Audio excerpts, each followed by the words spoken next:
Hello, this is your friendly professor of government again, sending you a video for this will be chapter 12. I'll do another video for chapter 13. This is chapter 12, Metropolitics, Fragmentation, Consolidation, Suburbs, all about the growth of cities. If you didn't notice already, look behind me and you'll notice I'm in a different office because I've been booted out of my office in in Duke. I was with the Vice President for Academic Affairs for the last year, but my title has changed and now I'm Dean of Arts and Humanities and also your friendly Professor of Government. So if you look in the back, you see all kinds of empty shelves and various colored things, which I'm not familiar with myself yet. But anyway, it's still me, and this is still Government 212, and we're marching forward with 2 more weeks left in our time frame here, counting this week. So, Chapter 12, Metropolitics. If you take a look at the website that I put on your notes, if there's a website there right in the very beginning, and if you call it up, you pull it up, you'll notice it is a map of Memphis, Tennessee. And if you drill down far enough, you'll notice that it is broken up into a whole host of governments. There are neighborhood associations, there are civic areas, there are Ridgeway School District, there's a book club area, there's a ton of various neighborhood organizations and neighborhoods that make up the territory that we think of as Memphis.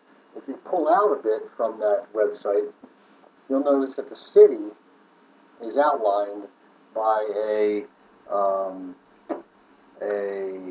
dotted line, and then so you have Memphis City, and then outside the dotted line is still part of Memphis, but that's Memphis, what they would call the Greater Memphis. It's in the multi-county area that Memphis is inclusive of.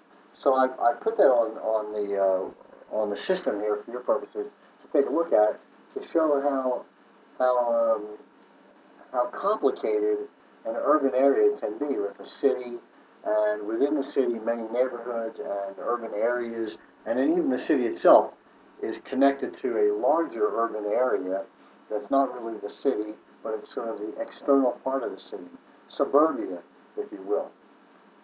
So, getting back to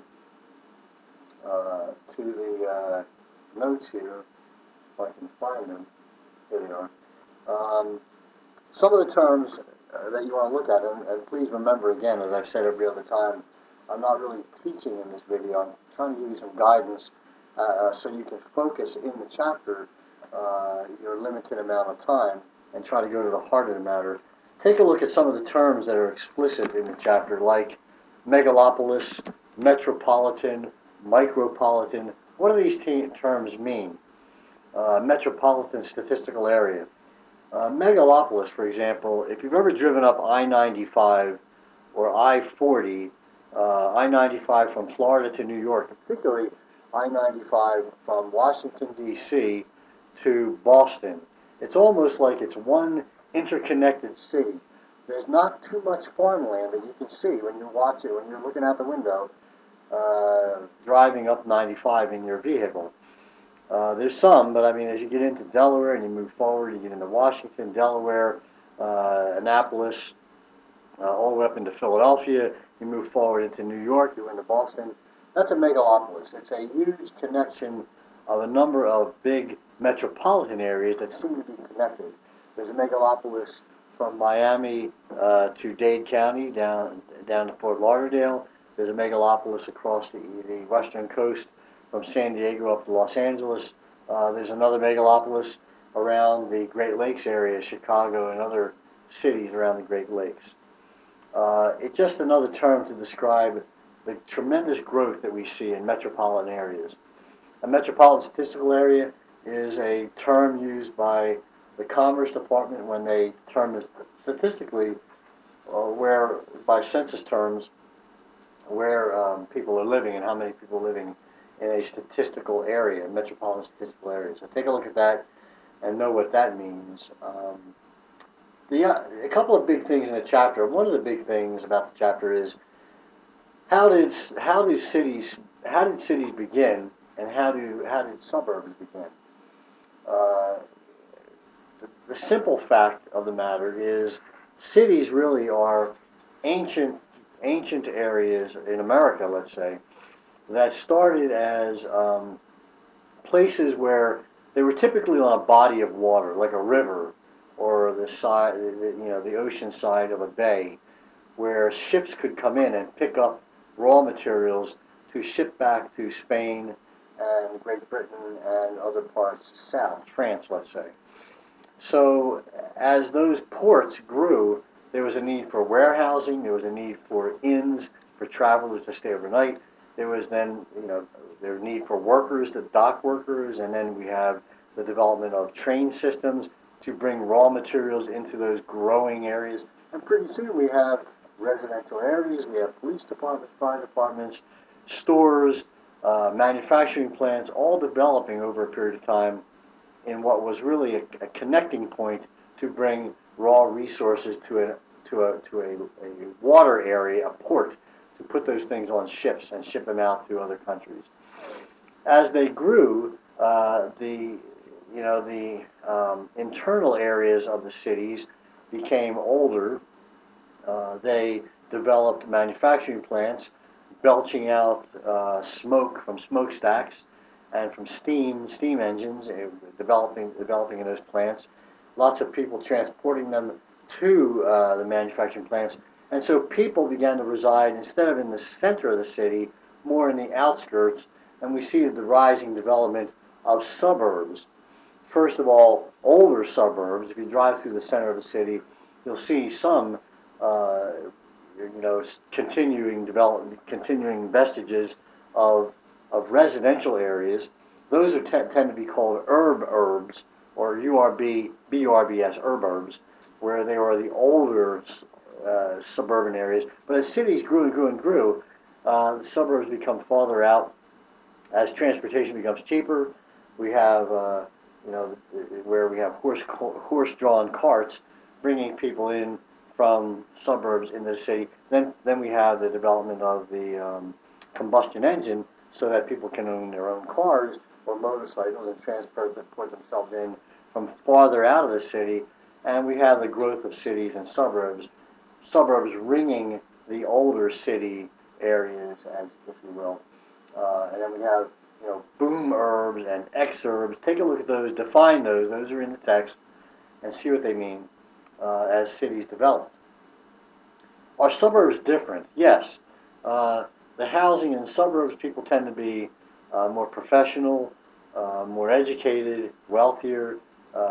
We see single dwelling houses, as opposed to when you get closer into the center of the city, we see row houses or multi-family houses or apartment buildings and so on. So yes, cities are different as you move further out to the suburbs. But are they different politically? Yes. People further out from the city, and I'm generalizing here, but I think the text will say the same thing. The further out people live from the center of the city, the more the tendency is they become more independent and maybe a little more conservative. So the typical breakdown is people living in the city itself are tend to be very diverse, with blacks and Hispanics and Polish and Italians and other ethnic groups living all in diverse areas in the city, tend to be very liberal. As you move to the suburbs, people tend to be a little more conservative. And as you move out of the suburbs into the farmlands, again, people become a little more liberal, because farmers need the help of governments, local and national. Other factors about cities that you want to be aware of is, how do services, how are services created, and what are the costs for services in a city versus suburbs and farms. Think about, and the book talks a little bit about education, and environmental services and picking up trash and police and so on, how do those services differ in terms of cost, the quickness with which they are uh, brought to bear, how do they facilitate the people living there, and so on.